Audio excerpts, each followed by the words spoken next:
Le métier de productrice, c'est un peu comme un chef d'orchestre. C'est-à-dire qu'on cherche un peu la partition, donc on trouve généralement une idée, ou alors on nous donne un scénario ou un livre qu'on a aimé. Et ensuite, c'est le long voyage de trouver le réalisateur, de trouver les financements, de monter une équipe. C'est vraiment du tout début, de l'idée jusqu'à la finition. Par exemple, même au montage, même si c'est en France le réalisateur qui a ce qu'on appelle le final cut, bah, nous on est quand même là pour être sûr que tout va bien. En fait, il faut tout gérer et en donnant, enfin, c'est génial parce qu'en fait on met une équipe ensemble. Un film, c'est une équipe, c'est pas du tout un producteur ou un réalisateur ou des acteurs, c'est tous ces personnes-là qui vont travailler ensemble. Et je pense que le producteur, c'est lui qui arrive à mettre tout le monde ensemble comme du Lego. Et bon, évidemment, à trouver aussi l'argent pour qu'on puisse tourner, parce que c'est un peu le nerf de la guerre quand même. Alors moi, j'ai très peu produit. J'ai produit en 2016 un film qui s'appelle Un homme à la hauteur de Laurent Tirard avec Jean Dujardin et Virginie Efira. C'était super. Donc c'était mon premier film, parce que je suis arrivée très tard dans le monde du cinéma. Je crois que j'avais jamais fait un film avant. Et pour la petite anecdote, je m'étais assise à un moment, c'était au début du tournage, et j'ai vu une dame qui était là en train de gribouiller plein de trucs avec un crayon. Bon, je n'avais jamais été sur un tournage parce que c'était la première fois. Et donc je lui dis, vous faites quoi? Alors elle me dit, vous êtes la stagiaire, la petite stagiaire? Je dis non, je suis la productrice déléguée du film. Et en fait, c'était l'assistant de la script. Et en fait, au départ, je savais pas, il y avait plein de choses. Donc j'ai appris énormément en faisant mon premier film. Parce que ça, j'avais trouvé l'idée, je l'avais financé, etc. Mais donc c'est intéressant parce qu'on m'avait dit, j'avais quand même déjà 45 ans à l'époque, ou peut-être même 46 ans, et on m'avait dit on ne peut pas en France commencer, on ne peut pas juste décider de devenir producteur. Et j'avais dit mais pourquoi? En fait, bien sûr, on peut tout apprendre. Et donc ça s'est fait.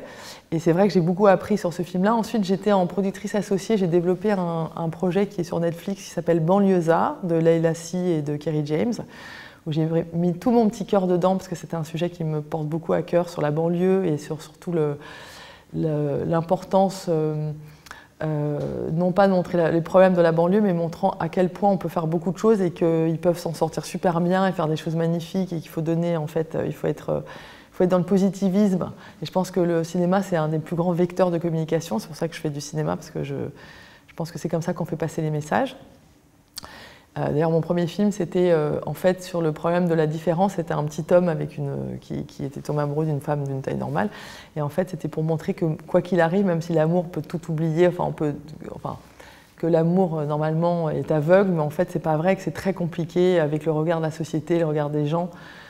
Quand il y a une différence, c'est très compliqué. Et c'était bien de le faire en comédie pour que les gens un petit peu se rendent compte que non, ils sont pas tout seuls à avoir des difficultés aussi là-dedans. C'est quelque chose de très réel. Et c'est sympa de faire une comédie sur quelque chose qui n'est pas évident, en fait.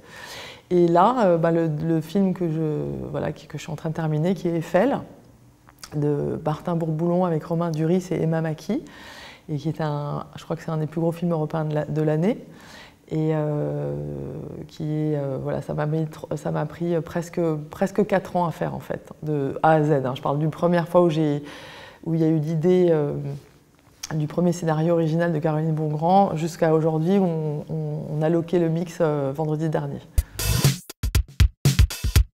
Alors bon, déjà, c'était extraordinaire parce que c'était quelque chose que personne n'avait jamais fait un film autour de la Tour Eiffel et que c'était un challenge, c'était un sujet. Ça fait 20 ans que les gens ont essayé de monter ce film et ils n'ont pas réussi, donc c'est vrai que c'était un peu compliqué. Je pourrais peut-être juste dire que c'était un peu comme Gustave Eiffel, la difficulté de faire la Tour Eiffel a été à peu près la même chose pour nous de faire le film Eiffel, où on n'avait pas de financement au départ.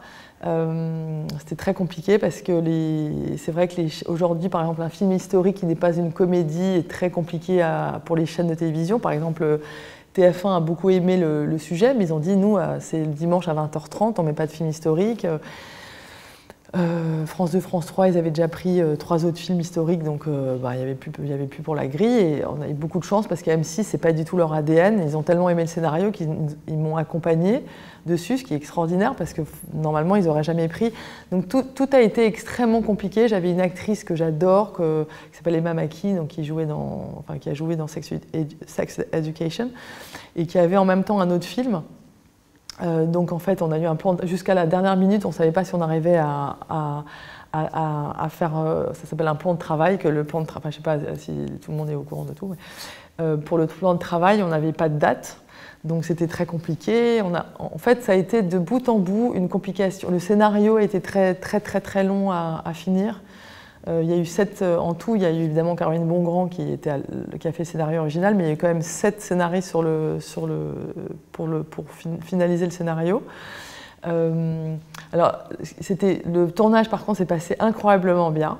C'était incroyable, mais c'était une équipe, c'était magique. Ils m'ont tous dit ça, d'ailleurs, ils m'ont tous dit on n'a jamais vécu un truc. Il n'y avait pas d'ego sur le tournage, tout le monde était une équipe, tout le monde était heureux, tout le monde travaillait dur, tout le monde était... Je pense que c'était tellement heureux de faire un film sur Gustave Eiffel et de remettre cet homme qui est quand même extraordinaire, qui a quand même, je vous jure, quand vous allez maintenant vous balader sur la tour ou même au pied de la tour et que vous levez la tête et que vous vous dites, même aujourd'hui, comment est-ce qu'on construit ce machin? C'est pas un petit machin, c'est quand même dingue.